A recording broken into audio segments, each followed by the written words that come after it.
probably one of the most inspirational writers for this current generation of writers, Larry Hama. Larry, it is so great to be able to talk to you today. Larry, the thing I'm probably most excited to talk to you about is your run on Wolverine post G.I. Joe was probably one of the best creative stretches for the character I can recall going through. What was your mindset like coming into that assignment of getting Wolverine? My mindset? Yeah. Well, I've been trying to get writing work on Marvel for a long time. I only got to write G.I. Joe because every other writer turned it down. I was actually literally the last person to ask. And even after it became very successful,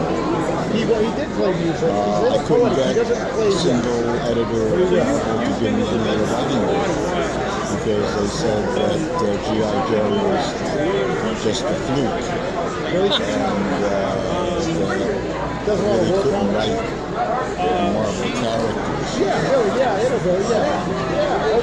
The only reason I got to write Wolverine was because it was on the verge of being canceled. No kidding. And I guess they figured I couldn't hurt it any more than it already was. The character was sort of moribund. Yeah, that Hollywood stuff is weird.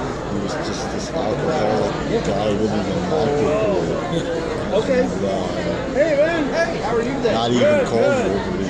Yeah, we got. Yeah, it was mostly just patch stuff. Yeah. Okay, I'll do one real quick, and then you can get back to dirt. Yeah. So, as usual, when they give you stuff like this, when they don't care. That's awesome. Sleepy Hole.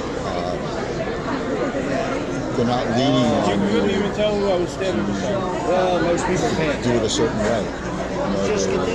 They just don't care what you do with it. So I just did what I wanted. And I wanted to make the character be the character that I liked. And went more into what makes him tick inside. And his moral compass, his sense of loyalty, look at that. all those things. A lot of sexy going on. Which I thought were more important than just snipping out his claws. So, I always approach it from writing any of this stuff from building the character rather than plots. Back in the 90s is when I started getting a lot of editors and a lot of movie people, they think in terms of plot. They parse things. Does it have 3 acts? It was pretty amazing when I started talking. What is the character arc? And it's like. They hire these girls to be the script readers, so that they have literally 10-foot high scripts, and they read the scripts. They have this little printed out sheet of instructions. It's like 10 things. Does it have 3 acts? Does it have blah blah blah? And every single one of those is about plot structure, and not a single thing. Nowhere along the line do they ask, well, do you like this character? Do you give a heck what happens to this character? I mean, to me, those are the most important things. The fundamental aspect of the book. Right. No fundamental aspect of any type of... Oh, no, I didn't see it. Thank you very much. Because that's what you come back to. I always use an example of of the Harry Potter trilogy. Yep. I can ask you right now, have you seen Harry Potter? Yes. Okay. Can you tell me the plot of any one of them? Trying to find something? You can't. You know?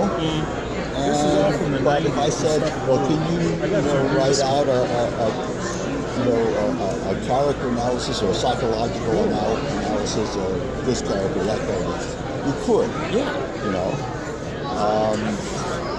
And you don't read the next book or go to see the next movie because you said, wow, the previous one was really terrific. Wow.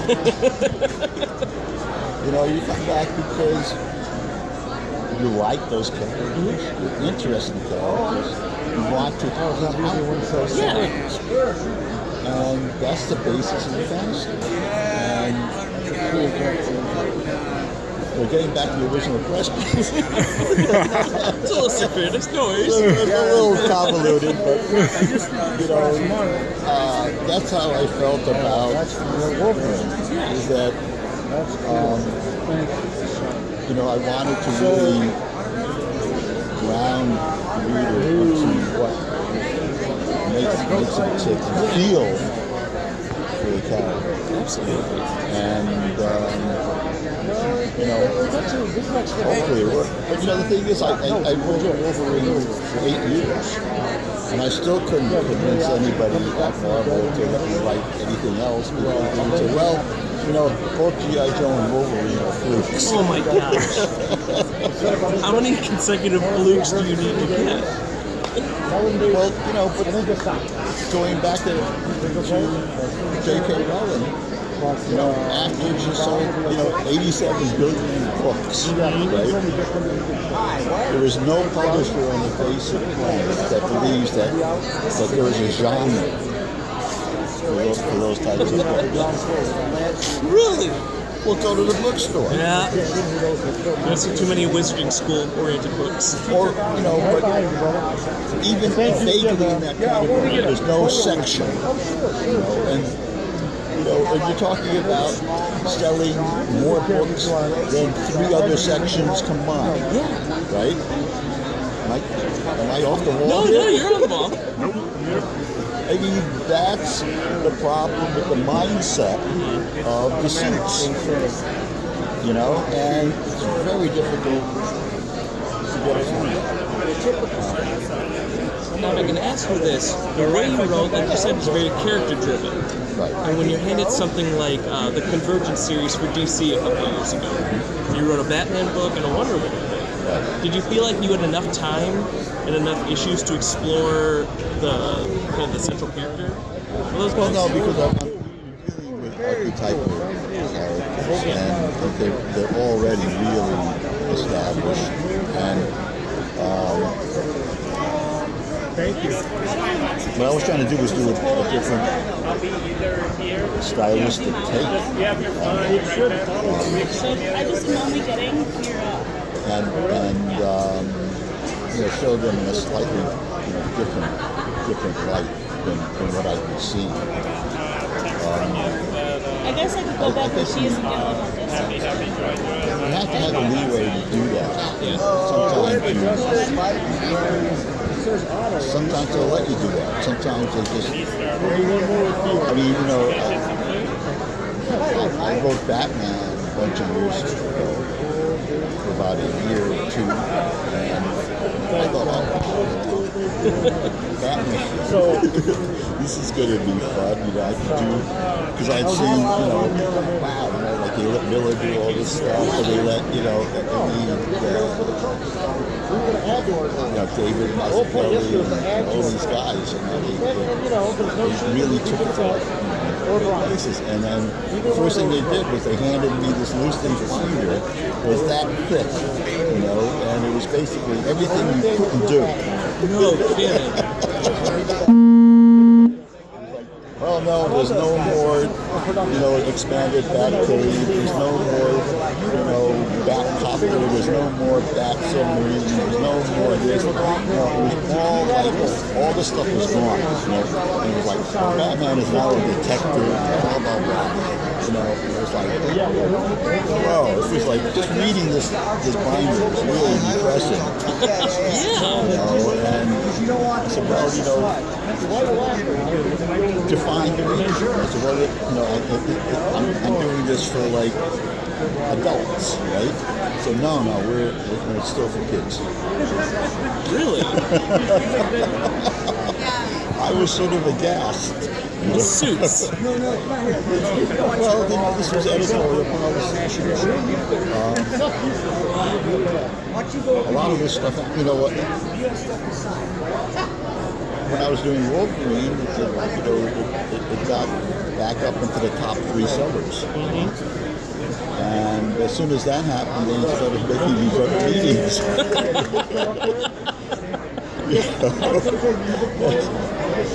Every year I had to go on this retreat. An Oscar retreat. Take all the people that worked on X properties, and we'd have to go out to some resort hotel. Sort of like this. Out in the middle of nowhere. Where there was nothing to do for the whole weekend other than nail down the continuity for all the X characters in this whole year. And everybody would eat 5 pounds because the food was it was harrowing. People would like scream at each other, pound on the tables, because everybody sort of had their little. They had little bailiwick. They didn't want to let go of any of it. And you would fight tooth and nail. Somehow I had gotten a hold of Jubilee to be Wolverine's sidekick. At every retreat, they would try to take her away. Oh no, she should really be with whoever, Oh no. It's mine. I worked on it. I really worked on developing this relationship, and they're good foils for each other. She can say all the stuff that he can't say, and blah blah blah.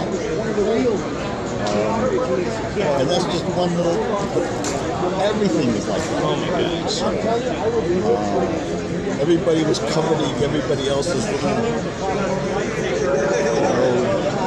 stable of characters, or one part of that stable or whatever.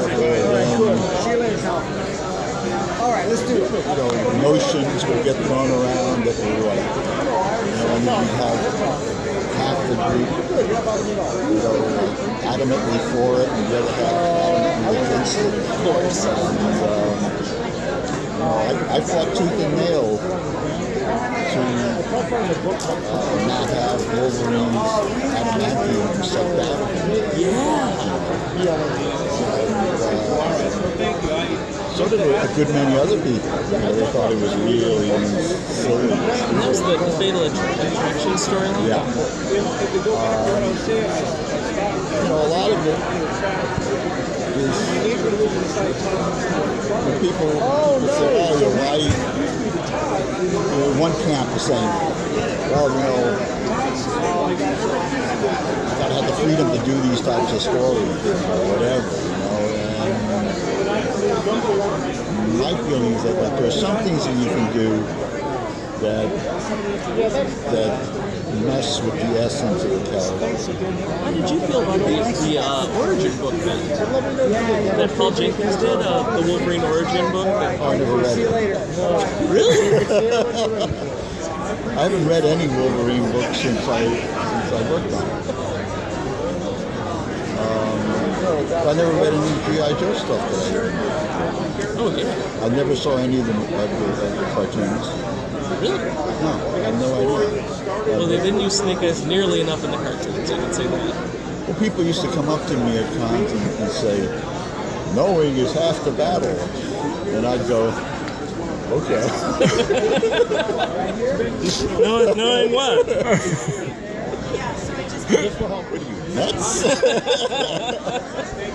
Well, finally somebody told me it was like from some PSA or something, Yeah. you know, and I was like, oh, well, you know, I've never seen the cartoon, you know. Never had Tunnel Rat just say that in one issue. No, and, but, you know, there's this recent foo-for-ah about Captain America, you know, being revealed as being a Nazi, you know, and it's like, there's one Cap that says, well, you know, like, you know, they've messed with Cap before, and you know, he was supposed to be dead, and now he's you know, alive again, and blah blah blah. And I think this is very different. This is really messing with The fundamental basics of the character. fundamental moral center of the character. Yeah. That's a big difference, you know, especially when editorial is coming out and saying, no, this is not an imaginary story. Yeah.